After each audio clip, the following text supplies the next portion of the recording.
15ই August স্বাধীনতা দিবস। আমি গর্বিত ভারতীয় বলে। তবে আমরা ত্রিপুরাবাসী কিভাবে ভারতের অন্তর্ভুক্ত হয়েছি, কিভাবে আমরা ভারতীয় হয়ে উঠলাম, এই ভিডিওটা আজকে এই বিষয়ে জানা। সো হ্যালো, নমস্তে, শ্রীকাল, কেমন? ভারত স্বাধীন হওয়ার পর ত্রিপুরা 1942 সালে 15ই অক্টোবর ভারতের ইন্ডিয়ান ইউনিয়নের একটি সি শ্রেণীর রাষ্ট্র হিসাবে স্বীকৃতি পান এবং 1956 সালে একটি কেন্দ্রশাসিত অঞ্চল হয়ে ওঠে। 21 জানুয়ারি 1972 সালে ত্রিপুরা পূর্ণ রাজ্য হয়ে ওঠে। কিন্তু ত্রিপুরা ভারতের অন্তর্ভুক্ত হওয়ার পিছনে অনেক ইতিহাস আছে।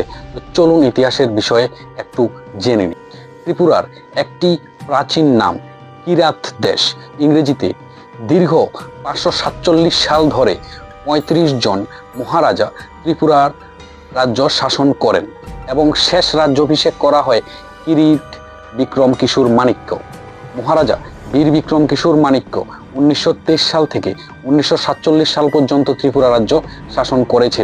তার রাজত্বকে তার প্রগতিশীল নীতি এবং উন্নয়নমূলক কাজের জন্য প্রায়ই ত্রিপুরার ইতিহাসে একটি উল্লেখযোগ্য সময় হিসেবে গণ্য করা হয়। এবার শেষে আমরা ফাইনালি জানবো যে কিভাবে ত্রিপুরা লাস্টলি ভারতের অন্তর্ভুক্ত হয় এবং এটা কিভাবে হয়।